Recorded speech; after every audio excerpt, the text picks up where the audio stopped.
the worst thing they can say is no. You ask somebody, and the worst thing they can say is no.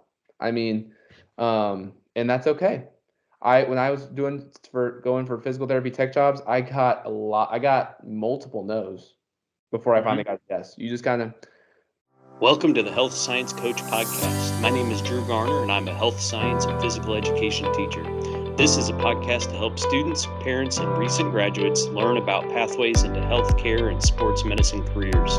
These industry professionals lay out how their experiences have helped them get to where they are now. If you enjoy this content, please subscribe to the channel or download through your podcast player. Thanks again for spending some time with us today. Now let's dig in. So welcome, Ryan. How are we doing today? I'm doing great. How are you, Drew? Awesome. Thank you so much for joining us and coming to talk with us about your first year and your experiences with physical therapy. Oh, of course. I'm happy to do it. Can you give us a little detail currently where you are as part of your PT program and kind of how that looks on a daily or weekly schedule for you? Yeah, of course. So right now I'm about to finish my first year at Rockhurst, the physical therapy program. It'll end in about mid-May or so, the first year. And I'll do what's called a comprehensive exam. So everything I've learned in this first year, I'll take a whole exam about. And so, yeah, because kind of on a daily basis, it's it's a lot of fun. So I have different labs, I have different lectures that I go to. It's a program that I'm in class Monday through Thursday. I'm off on Fridays as well as have the weekend as well. It's a 2.5-year program. But yeah, depending on the semester, it can be very dense. So over the summers, it's a lot. It's a lot more dense. A lot of coursework very quickly, but it's a lot of fun, and especially when you're into that kind of stuff. It's a whole lot of fun. 'Cause you just get to learn the stuff that you are interested about, as well as the more that you learn. Like, let's just say about like the muscles. The more you learn about the muscles, and it's just little things like, oh, I'm doing this. Everyone knows that's a bicep curl, but it's like, oh, okay, I know where that originates. I know where it inserts at. I know where what nerve helps it do those things. Right. And it's little things that you can start to just think is fun. At least I do. I don't know. Maybe I'm a nerd, but like that's at least I enjoy it. And so just little things like, oh, it's doing those things and everything that you just get to kind of learn from there on. But it's a lot of fun. The people at the faculty at Rockhurst is awesome. They just want you to succeed. That's all they want. They're always open for questions. And they are all aware it's a lot of coursework. It's a lot. But the biggest thing that I can say and I do to some of my classmates as well, is that you can only take this one day at a time. If you look too far ahead, you're going to get stressed because there's just a lot. Like you're in a doctorate program. It's a lot of work. Yeah. But yeah, it's a lot of fun. Wouldn't change it for the world. Okay. Yeah, that's pretty cool. So, you're in your first year, you're wrapping, we're at the end of the school year right now, sort of. And I know that PT schools, like you said, that longer program for getting through it, and you're in year one. You studied exercise science at University of Kansas. Yes, sir. And in high school, we had kind of talked earlier, you kind of did the program for pre-law, kind of like the health science stuff that I teach, but for law. When did that kind of switch happen for you in college, as wanting to switch from law to something dealing with the body and exercise? So I'll say, there were a couple of things that made me want to do PT. So the first thing was when I was first born, I had an open heart surgery. And so it was right when I was a newborn. Nobody, it was a shock to everybody. I came out looking blue. They figured something might be wrong because that's not how I'm supposed to look. And so basically there was a doctor there that not very many people knew about this surgery at the time. And so there was a doctor there that was checking on someone else, another baby that had a similar thing as me. And so basically I was lucky because if she had stopped for gas, coffee, I wouldn't be here. That's how critical it was. Right. And so basically the doctor knew what was going on. The doctor helped me get the surgery that I needed to save my life. And so I've always thought that PT was, and I'll go more into this, but PT was kind of my way of giving back to the medical field for giving me my second chance at life, because I've always been a sports guy. And then actually in 2015, because of my condition, I wasn't expected to be very tall or very smart. I'm 6'2", so at least I'm tall. So I got one of the two. And so basically I had to have I called a redo surgery, or kind of like a touch-up surgery. So basically I was out. This was at the end of it was May 29th of 2015. So it was between my junior and senior year of high school. And so I was out for 8-10 weeks. I was a very active kid. I hated that I couldn't get up and I had to ring like a bell and have my dad come help me up out of bed, because it was just so much pressure in here. When I would laugh or sneeze, I would have to have a pillow or something to like help, because for my surgery they had to break my sternum to get in. So that was basically healing. So it just was very painful.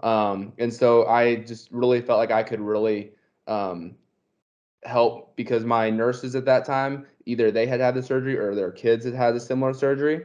And so that was nice. I didn't have to explain what I was going through. They already understood it. Right. And that's just kind of what I want to be for my patients and my people is kind of like an advocate. But I understand where you're coming from. I understand how this really is awful. You can't do what you want to do. So now we'll forward to how I got out of being a lawyer. So I went through the whole system I did what's called a Lathe Youth Court, where first year offenders, or first time offenders, they come in like for battery, assault, theft, those kind of things. We're not dealing with murders, but stuff like that. And basically what we do is we give them community service hours, what's called service hours, to help them kind of learn what they did wrong, help them make sure that they don't make the same mistake twice. Kind of helps make sure that you make one mistake and you're not just in the legal system and already kind of messed up. So that way it kind of gives them a little bit of I messed up, here's a little break, and move on. So I started as a bailiff in there. I did the jury. I was an attorney. I did defense. I was a defense attorney, and then I became a judge. So what really made it where I knew I didn't want to be a lawyer was I really struggled with when someone wasn't remorseful or wasn't like, I'm sorry, when they were very much someone of, yeah, I did this, I'm probably gonna do it again, I don't care. It was very difficult for me to defend them. Like it's like, this person deserves 10 hours and like prosecution's over here with 50. I'm like, this person deserves 20 hours because that was very difficult for me, because I will defend someone to the death of like, if they're remorseful. I'm a very loyal person. When you are not even remorseful, that's very hard for me. As well as when I got to become a judge, I was happy that I didn't have to like write a ton of stuff down anymore. I just got to sit up there and read a book and basically kind of zone out for a while. So like, this is probably just not where I need to be in life.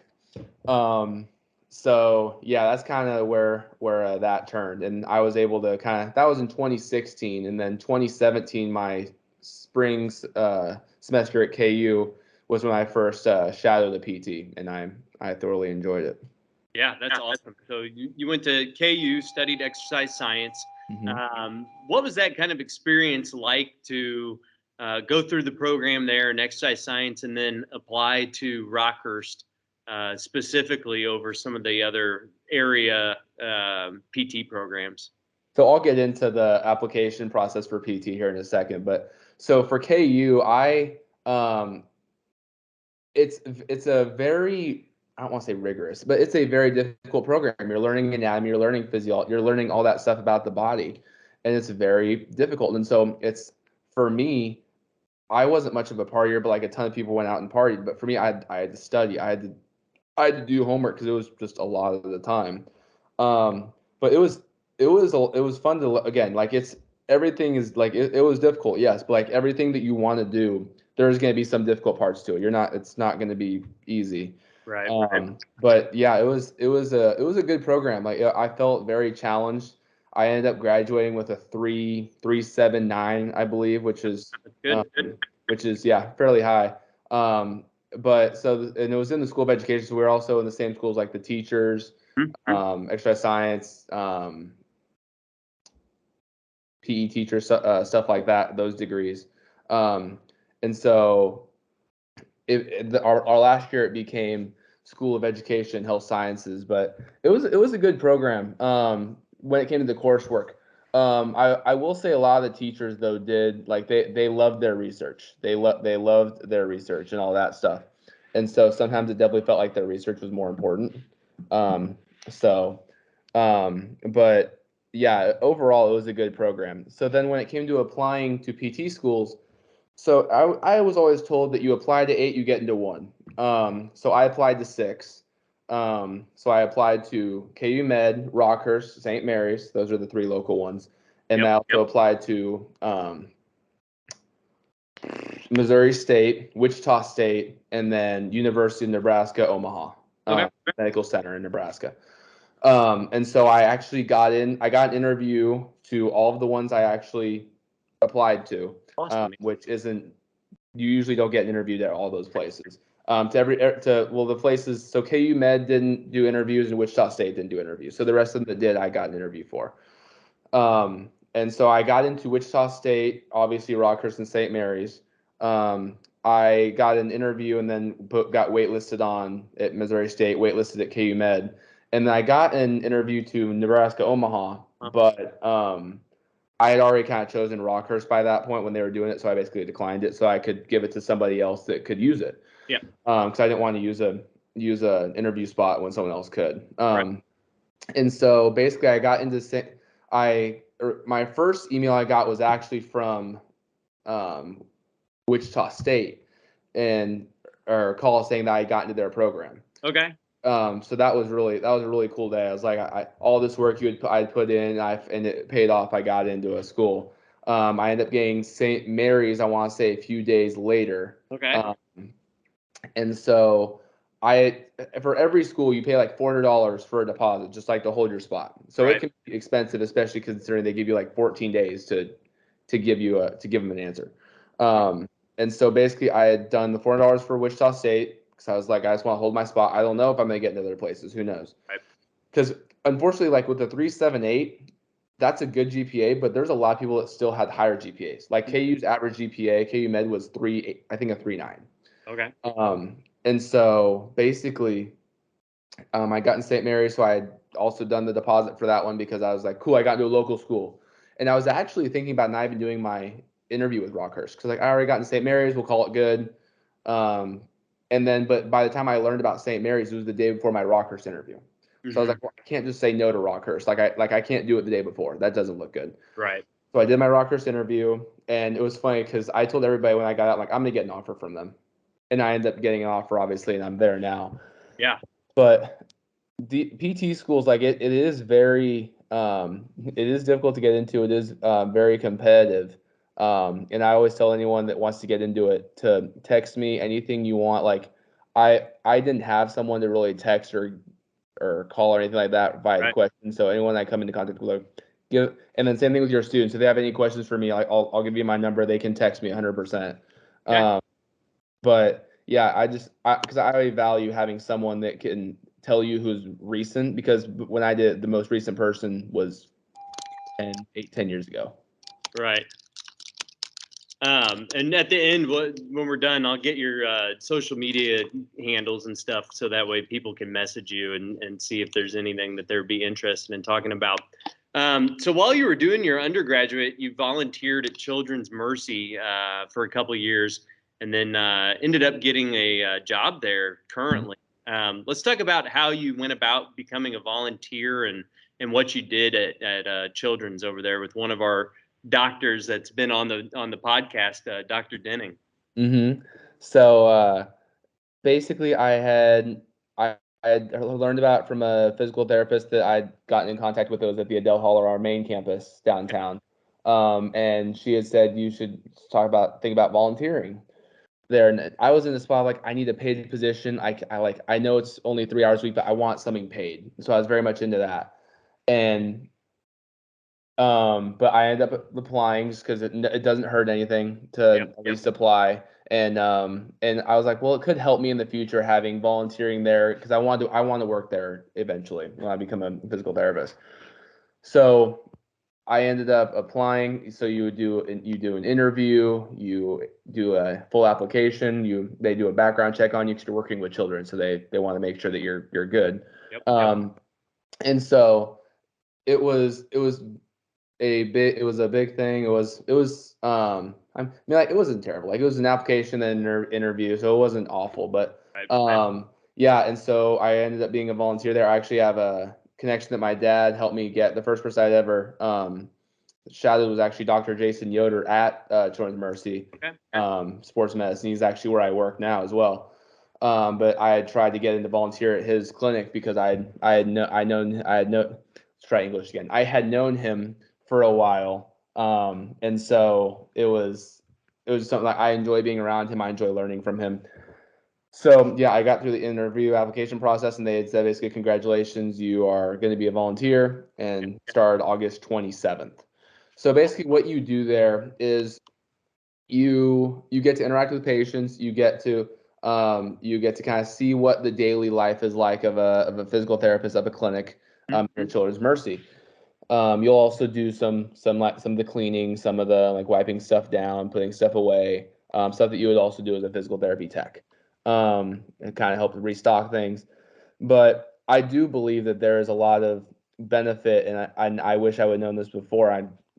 I'm glad I still end up doing the volunteer thing, because had I not been a volunteer, I'm not in their face as much. I'm not like Jason will remember me, but because I shouted him a lot, and he and my dad are friends. But when it comes to an actual job, it wouldn't have been right there, because I had already known, I'd done this job already. He already knew that I knew everything, so we're all good. But yeah, it kind of became a job, and that's what I told the volunteer that we had over the summer, as well as a volunteer that we had a while ago too. Is this is a good get? Make sure to stay like in there, like talk to them, still email them, stay in touch, because I'll be done next April because I have all my clinicals. And I mean, our last two techs, like that one came in, then and then she had to leave because she got a different job. And then our last one, she was there for 2 or 3 months. Then her and her fiance are going down to South Carolina because he got some job. So you never know. Right.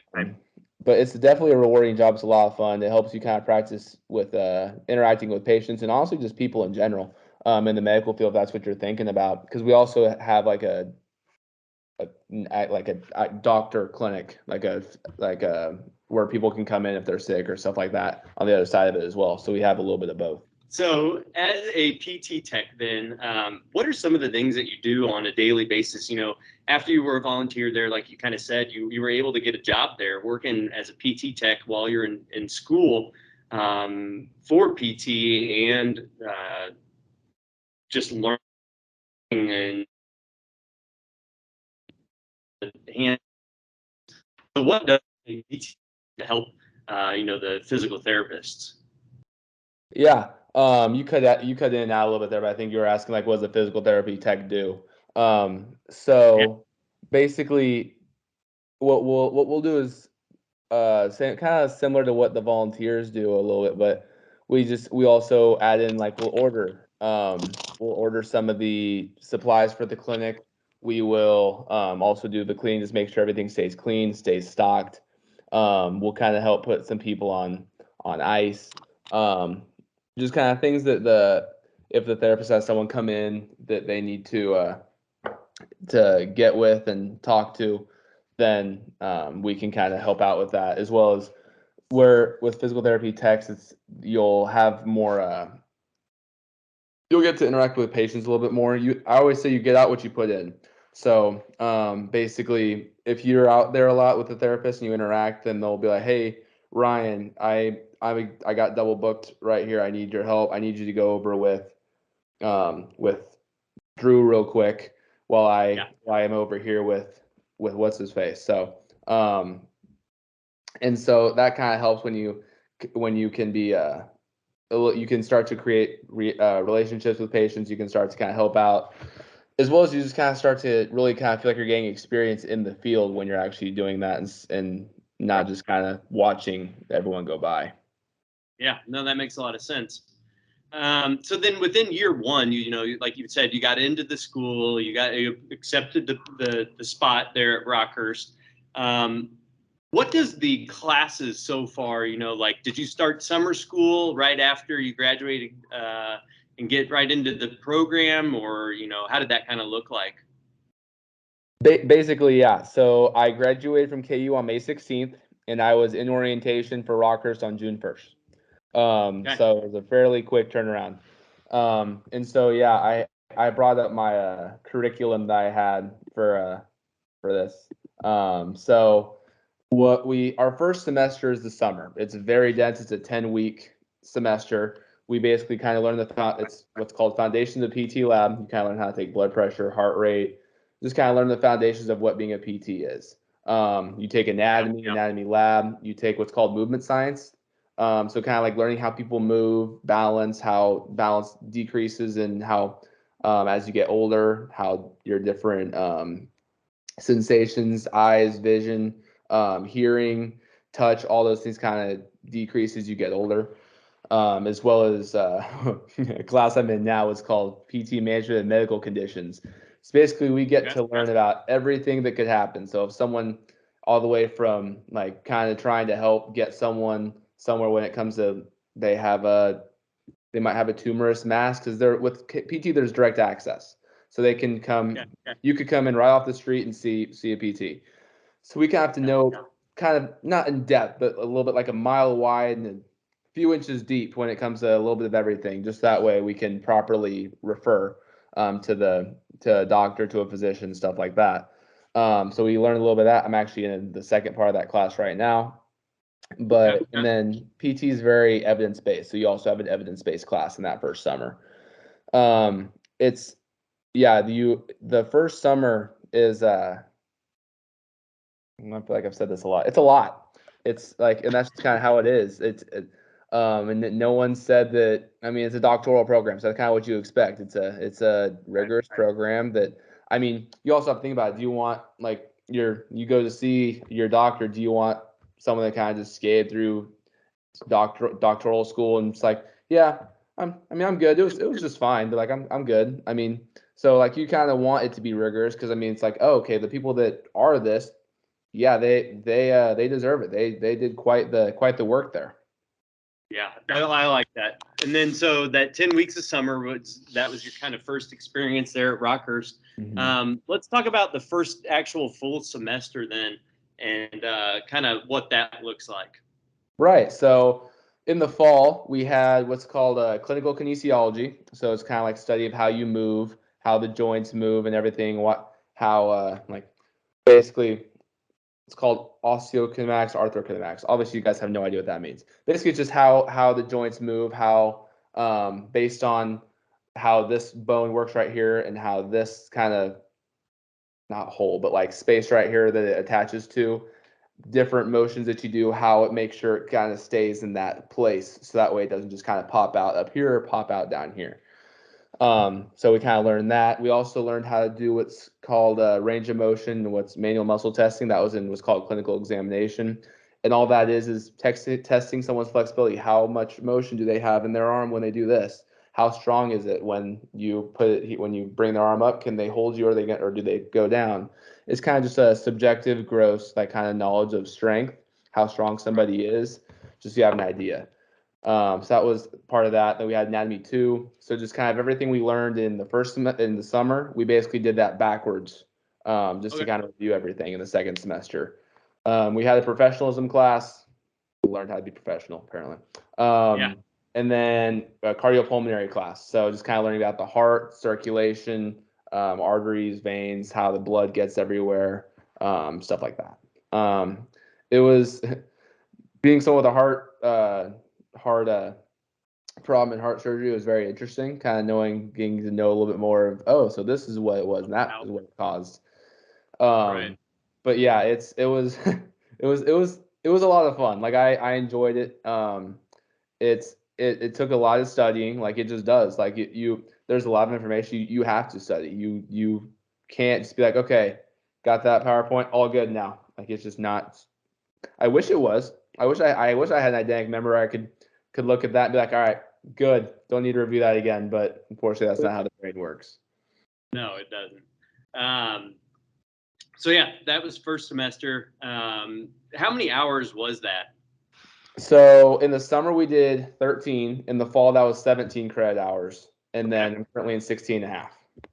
16 and a half in the spring. So right now you're taking 16 hours.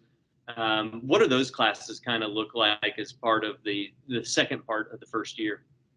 So this semester is we have lifespan health and wellness. So just kind of learning about health in people from Yep. children all the way up to 89-year-olds. We actually did a couple of screenings so we did a children's screening. So we'd go to a school or we'd go to somewhere and we would basically see if the kid was developmentally on track. And based on Yep.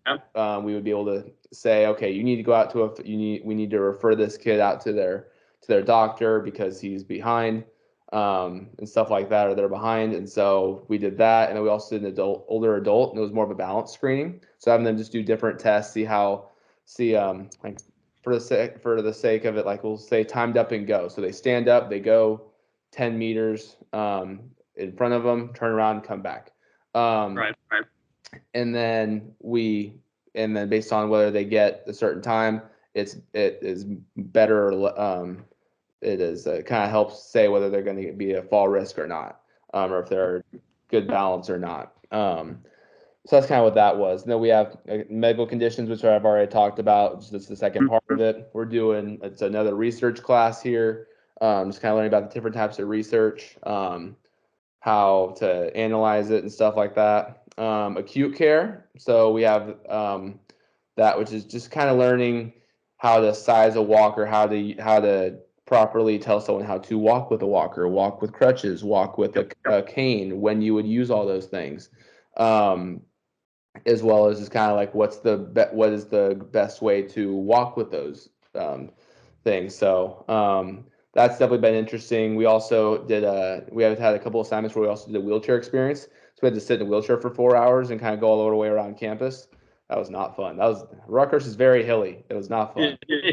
Took a lot of. We had adaptive PE class for PE teachers, and in that class they brought in the basketball wheelchairs, and so we played an hour of basketball wheelchair, and it was fun. And then you get done, and you're like, "Oh my gosh, I'm dead tired." Mm-hmm. Yeah, we did that. We went up on a wheelchair for 4 hours, and we also had an assignment, so I'm someone that I like to see how it feels, so that way I'm aware. And so we didn't have this assignment originally, but I asked my teacher, hey, can I check out this walker or this crutch for like an hour just to see how it feels, walk around with it?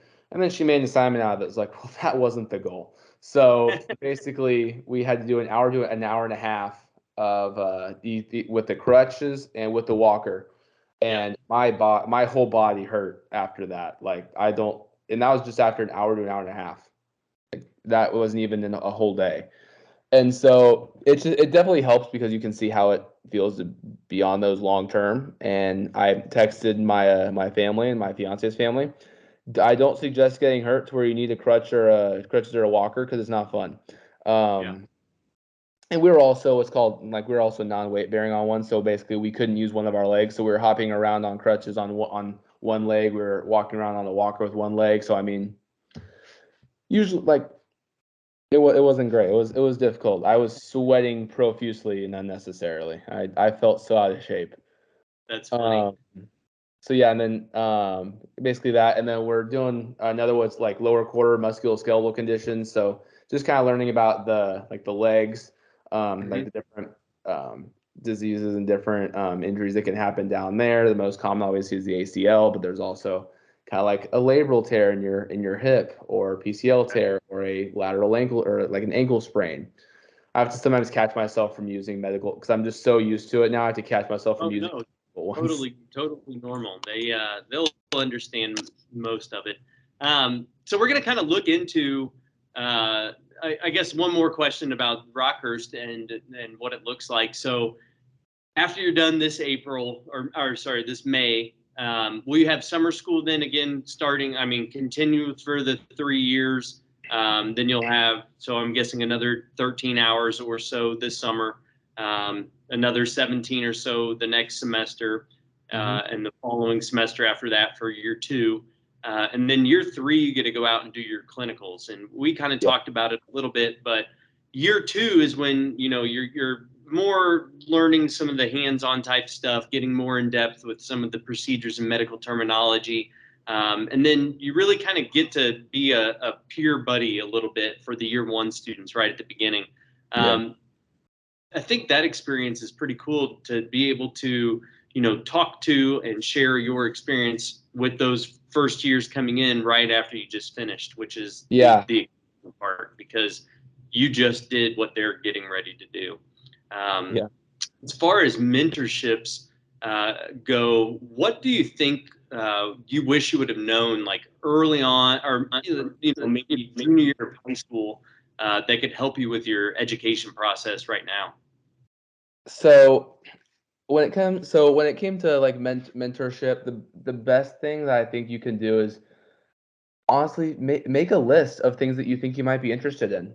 Like, because then you can go to, if it's PT, let's say, you can go to different clinics and ask to shadow. You can call and ask to shadow, and then that can turn to a mentorship.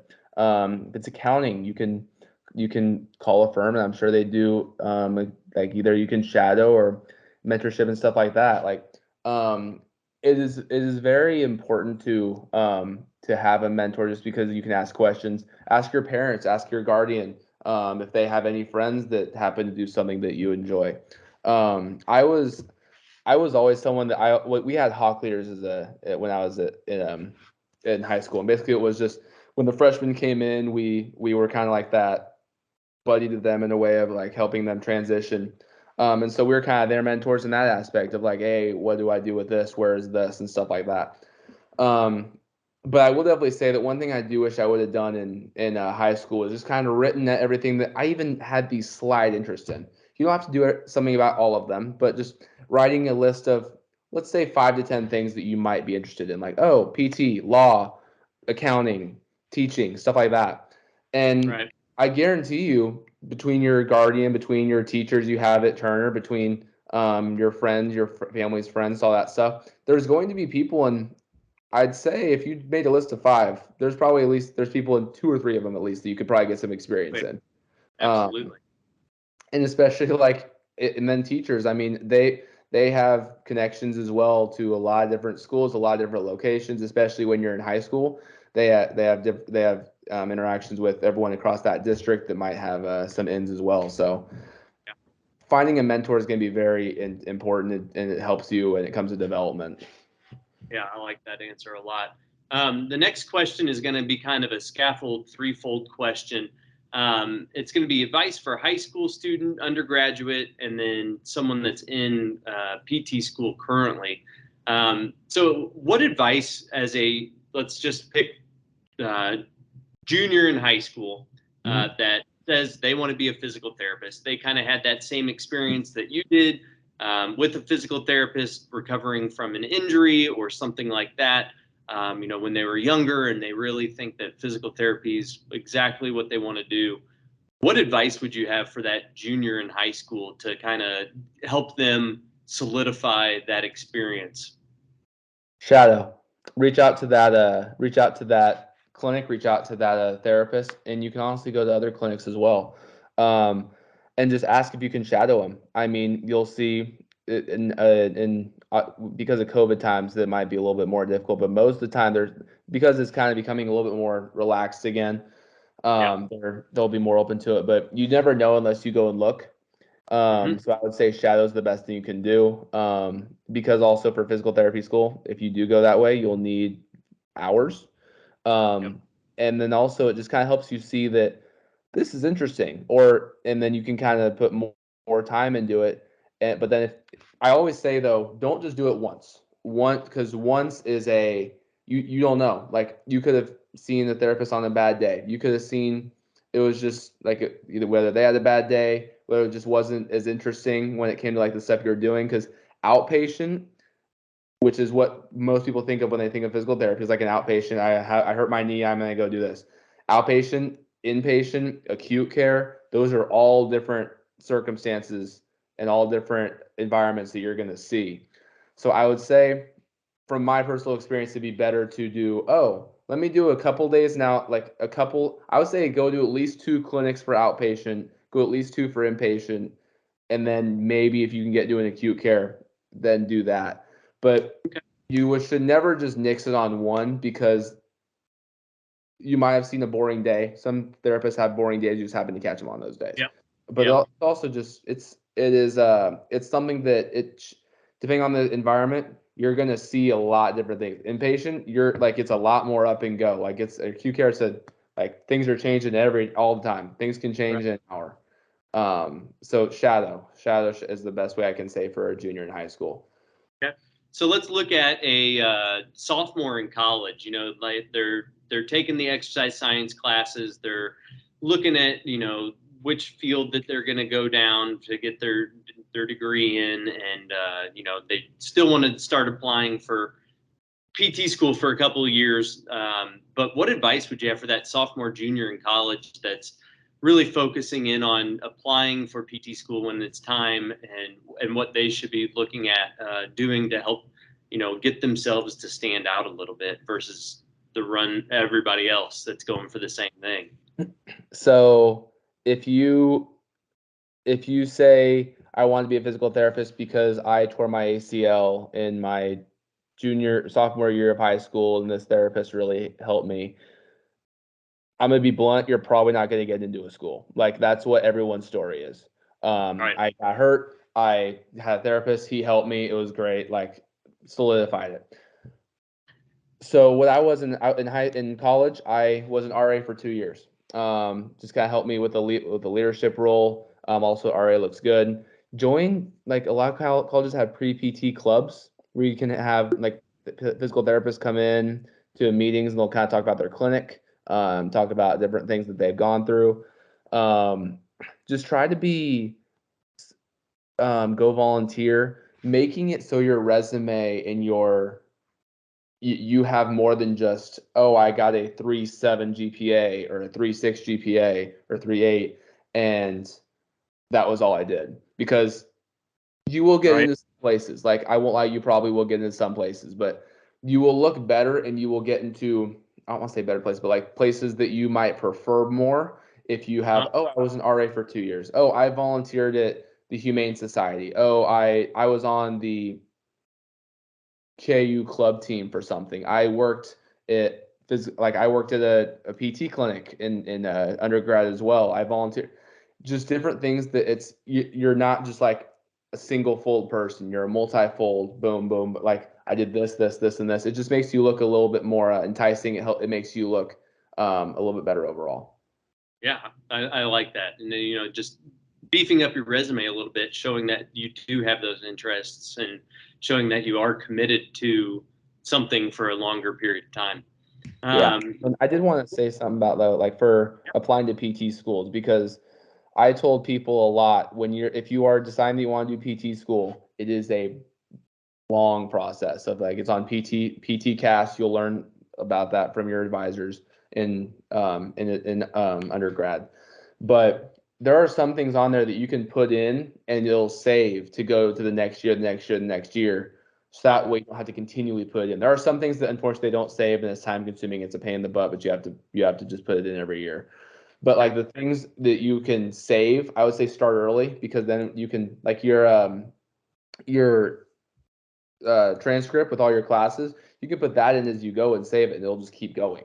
So that way you don't have to put all of your classes in over all the semesters and all your grades, because honestly, it's a pain in the butt. It took me like 2 hours to do it, because I did it all at once. But so trying to do it slowly and progressively, and don't waste you're gonna have to write at least one essay. Do not waste your time as a junior, because it's your senior. So when you are applying, so I started here. So I applied the summer before my senior year. So if you are in your junior year of undergrad, don't write an essay then, because it's going to change. Wait for that last year, write the essay then, because it's going to be different. That way you don't have to rewrite an essay and waste time on it. And I had a lot of people look at it because I am very good at ideas. I've been told I am a great idea guy. I can come up with all the good ideas, but it takes me way too many words to talk about it. So have a lot of people look over it, because it'll help it Yeah, no, I like that a lot. And this one's kind of going. The next question kind of transitions from that time frame into, that first group of first years at Rockhurst is coming up soon. They have from the time we're talking now in early mid-April to basically 2 months until they start. Let's look at that first year PT student as they start, and let's say June 1, and you got a group of first years in front of you. What advice are you going to be giving them? Take it one day at a time. Okay. There is a lot of work you'll do. There is a lot of coursework, a lot of tests, a lot of quizzes, a lot of projects that you'll do.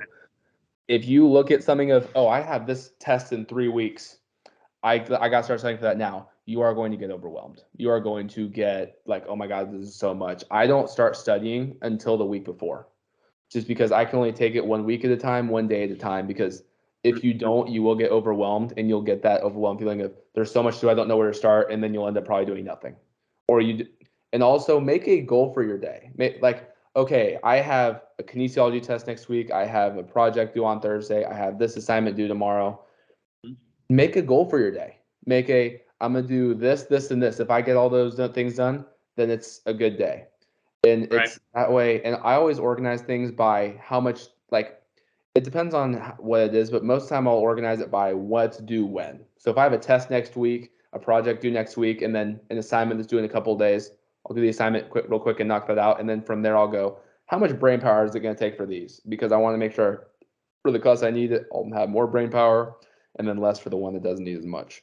But it's just it. And then rewinding a little bit, try to make sure that you have your study habits intact before you reach PT school. It's very difficult to try to figure out your study pattern or figure out the best way to study for you in PT school, because you're already having a ton going on. You don't want to, and also don't change your study habit. Like, you're there because it worked.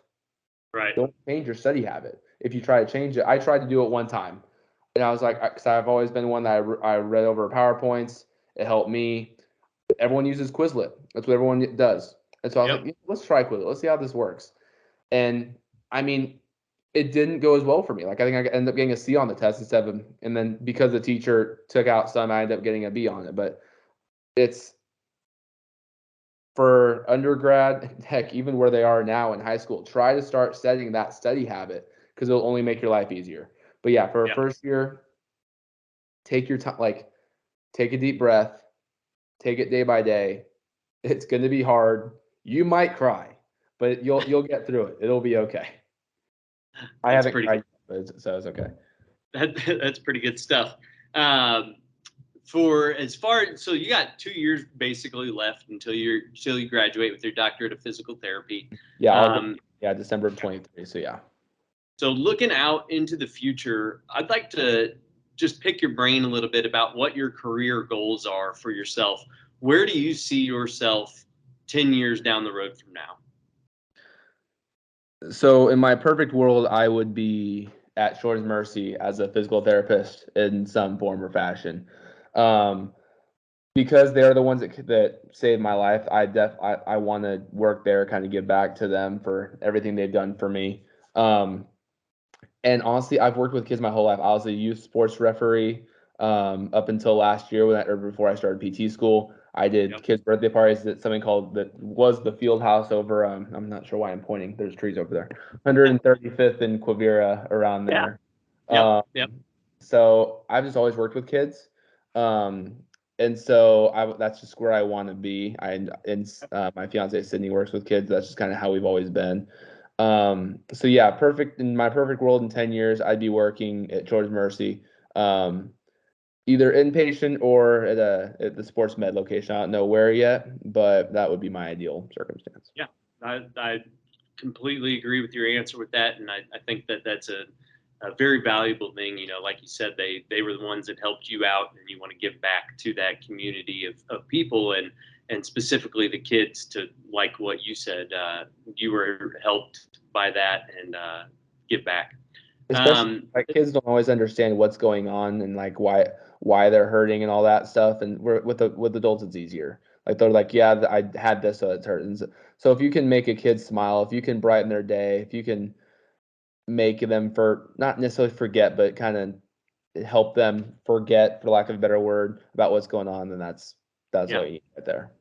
Kind of ease that pain off of them. As far as a book for a beginner PT, somebody that's interested in PT, do you have any recommendations that somebody could check out a book? Maybe it doesn't have to be the most exciting book, but something that you think that helped you, or something that you thought was really interesting so far, either undergraduate or first year program.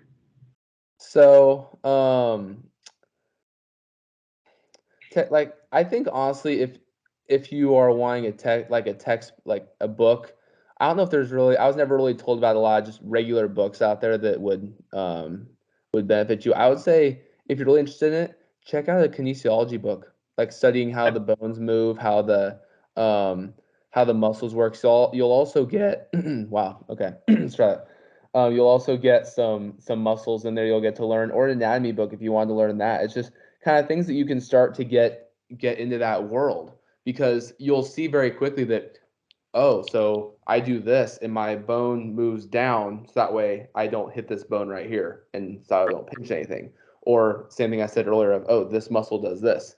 If you get excited by, oh, I know this stuff now, and you can look at someone and be like, oh, they hurt that because they have struggled, then that'll kind of tell you where you're at. As well as if you just enjoy, like, if you're like me and you just when you're watching sports or you're watching something and you see someone go down, you just watch how they go down. You're like, ooh, that probably hurt. Like, just kind of interested. I wonder what they hurt. I wonder what happened there. Then that would be good. So yeah, I guess, like, I don't know really good books but I would say just kind of checking stuff out when it comes to those things, seeing if those readings really start get you going, or if not, that might give you an idea. I think those are good answers. Couple more questions for you. This one is a two-part question. It's if you like and dislike. So our athletic trainer here at the high school kind of helped me come up with this question, and it's if you dislike blank, then being a PT or physical therapist is not for you. Her answer was feet for athletic training, because you're wrapping ankles and moving after somebody gets hurt. You're dealing with a lot of that type stuff. So as a physical therapist student, maybe we'll look at, if you dislike blank, then being a PT student is not the right career path for you. I'm going to say people or conversation. You have to be able to talk. You have to enjoy talking to people, learning about their what kind of makes them tick, learning about their background, learning about their kids, their grandkids, their situation. You have to be able to talk to people. You have to enjoy talking to people, because patients are very they will see that you're doing this just because you have to, or you're doing this, you don't actually care. So you have to be able to, like, if you dislike conversation, you dislike talking to people, and you just kind of are more introverted, which is fine, like 100%. I would say PT probably not the best thing for you, because you have to be able to be conversational with your client, and really, because that's how you build rapport.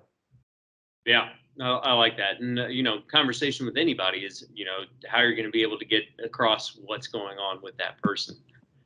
Second part is, if you do like blank, then being a PT student is the right career path for you.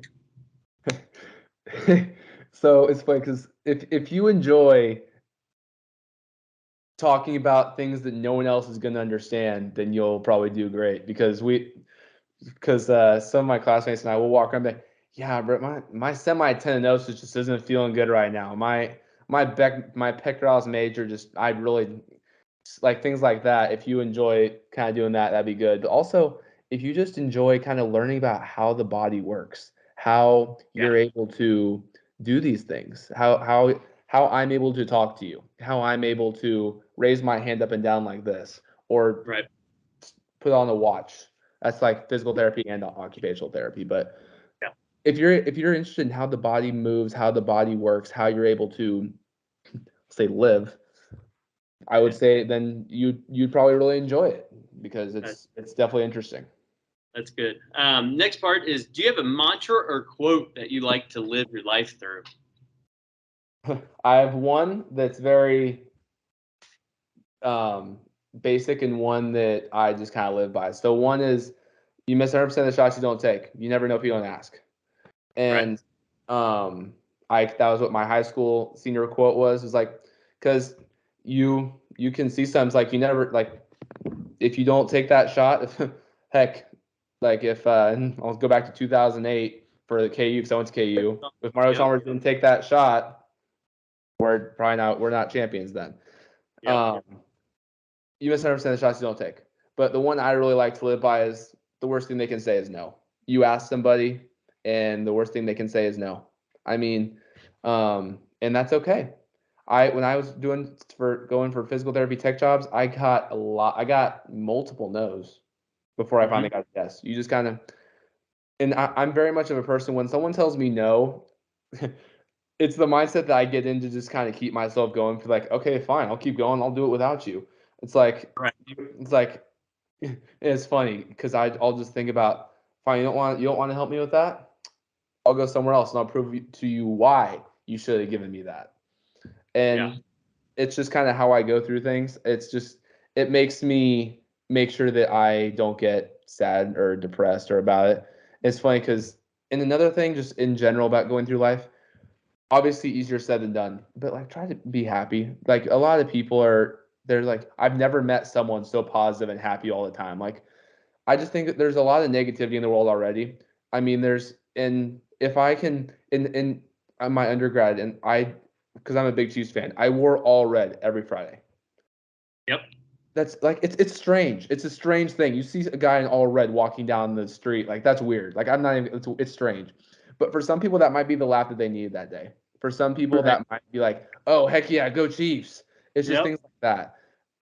So when it comes to like what I live by, 100% of the shots you don't take is like, and then the worst they can say is no, and then just be happy, like, be positive. And if obviously, but I've told people, it's a mindset. It's every day you wake up and you say something positive, like, I'm excited for this today. I love that I have this person in my life, something like that. And it's not going to change overnight or within the first few days, but eventually you will be able to change that mindset, and it is so awesome when you do. It helps you make sure that regardless of what's going on in your life, like, well, at least I have this. At least I have this going on for me, and it can really just make sure you don't kind of dive deeper into that bad place.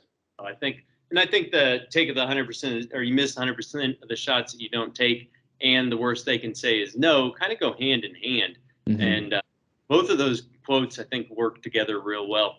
The last thing I want to ask you is if you have any social media handles that you'd want to shout out, in case kids that are interested in PT out there can get in contact with you, Twitter or Instagram, something like that. Yeah, so my Twitter is at Ryan_Siebes, SIEB as in boy S. So there's that, and I think that my Instagram is probably similar. I'm very original, as you can tell. Yeah, it's Ryan_Siebes, the same thing. So yeah, if they want to text me anywhere on there, they're welcome to. So perfect. Yeah. Well, thank you so much for spending this time with us and really getting a good idea of what that first year looks like, and just how to live life with my quote is, live life with passion. And you seem to be very passionate about what you're doing, and it really shows. Well, I appreciate that. Yeah, if they have any questions, ever reach out to me. I never think that you can always start early. I mean, it's never a problem. So yeah, reach out to me with any question that they may have. If you've made it this far into the episode, I want to thank you again for watching. Please subscribe, share, and comment below with any questions or comments you may have. If you're interested in more information about other professions within healthcare careers, please visit healthsciencecoach.com and talk to your school counselor or academic advisor. As always, stay happy, healthy, and live life with passion.